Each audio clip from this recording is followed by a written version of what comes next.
Análise política, com Orion Teixeira.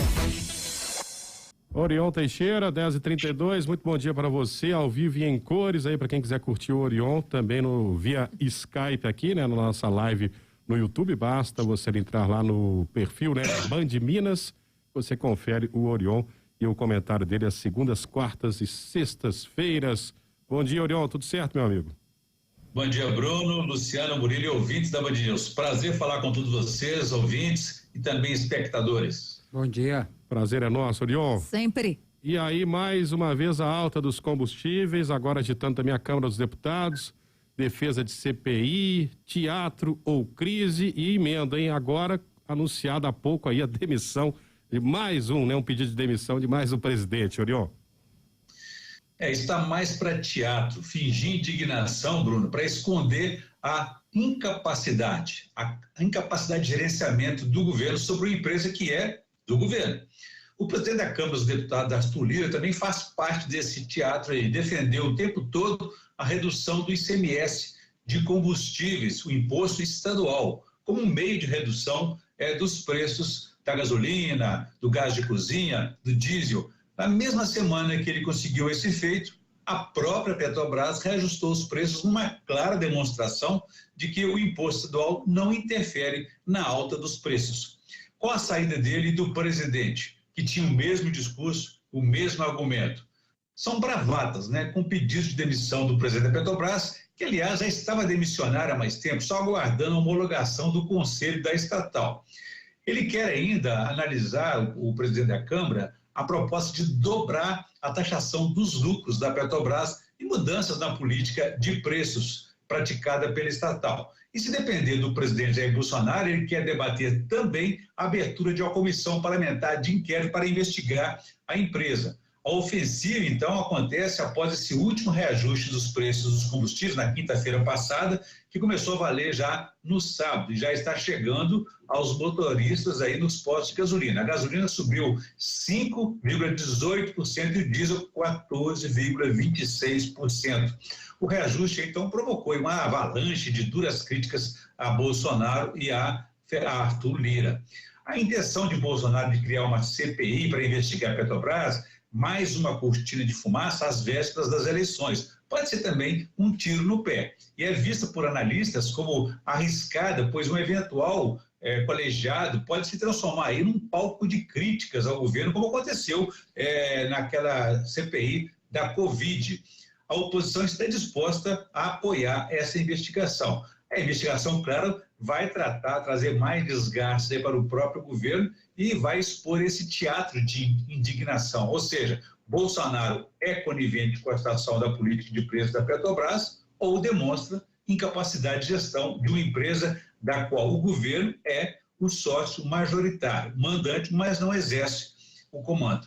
A redução do ICMS, Bruno, tem sido tratada por alguns críticos como mais uma lei Candir, como avaliou a própria presidente da Associação dos Funcionários Fiscais do Estado de Minas Gerais, a Sara Félix. Ela disse que não é a primeira vez que o governo e o Congresso Nacional se unem para quebrar o pacto federativo, tirando a autonomia dos estados para gerenciar sobre os seus próprios impostos, definir sua política de arrecadação. No caso da Lei Candir, há 22 anos, Brasília tem isentado os produtos de exportação do ICMS, como o caso do minério, afetando os estados, especialmente Minas Gerais, que já perdeu com isso mais de 135 bilhões de reais. Em compensação e em reconhecimento a essa dívida, o governo vai devolver apenas 8 bilhões de reais para Minas Gerais em 17 anos. Agora, Orion, falando de política internacional, Colômbia, vitória da esquerda. A gente lembra que o Gustavo Petro, ele se torna então o primeiro presidente de esquerda da Colômbia, ele que concorreu contra o Rodolfo Hernández. Petro é um ex-guerrilheiro, E a Francia Márquez, ela será a primeira vice-presidente negra daquele país. Quais as repercussões aqui no nosso cenário?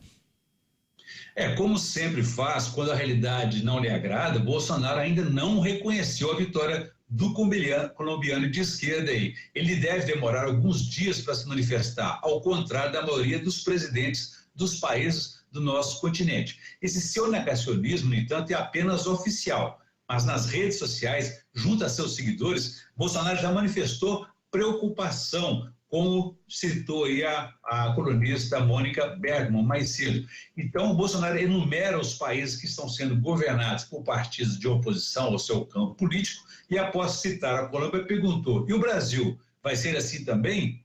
Disse ele, então, tentando aí mobilizar seus aliados para reagirem. O candidato da esquerda, Gustavo Petro, foi eleito ontem, domingo, com 40,32% dos votos. Ex-guerrilheiro será, então, o primeiro presidente de esquerda do país. De acordo com os aliados de Bolsonaro, o que chamou mais atenção para a alta abstenção da eleição colombiana. O voto lá não é obrigatório. E cerca de 45% dos cidadãos que estavam aptos a votar não compareceram às urnas. Ainda que alta, a cifra parece que também está dentro do histórico da participação colombiana e não foi tão pequena quanto as anteriores. Bolsonaro, entanto, está preocupado com a possibilidade também de abstenção no Brasil, que também deve ser alta, mesmo com o voto obrigatório. Ele deve se manifestar aí nos próximos dias. Oriol, para a gente fechar, o Estado quer refinanciar dívida dos atrasados. O que pode mudar? Nesse momento, o secretário da Fazenda, Gustavo Barbosa, e de Planejamento, a Luísa Barreto, deve estar concedendo uma entrevista para detalhar o refinanciamento de parte da dívida de Minas que está atrasada com o governo federal.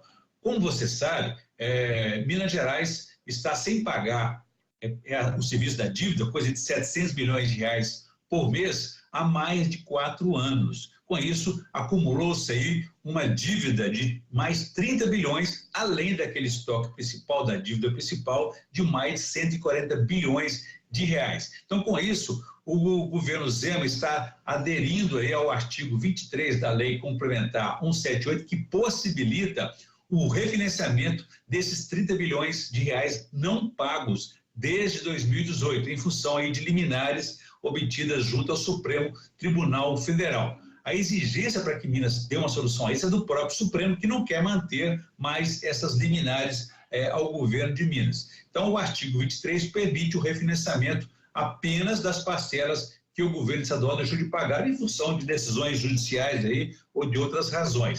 Bom, se assim for, a pressão do STF sobre Minas deixará de existir e o governo Zema também poderá desistir de seu projeto de adesão ao regime de recuperação fiscal que está tramitando na Assembleia há 3 anos e não consegue o apoio da própria Assembleia, que não colocou em votação porque discorda desse projeto. Com isso, então, essa crise deve se encerrar com essa solução aí, essa meia-sola para encontrar um encaminhamento dessa dívida de Minas Gerais, deixando para os próximos governos que forem eleitos em outubro uma solução mais definitiva, uma negociação mais clara sobre esse futuro da dívida de Minas Gerais com o governo federal. Orion, a gente fica por aqui hoje, mas claro, muito assunto até depois de amanhã, quarta-feira, quando a gente te espera de volta, tá? Combinado, Luciano. Um abraço para você, Bruno Murilo e ouvintes aí da Band News. E quem quiser saber mais, pode consultar o meu blog, www.blogdoorion.com.br. Um abraço a todos e façamos um bom dia. Façamos. Valeu, Oriol. 10h41.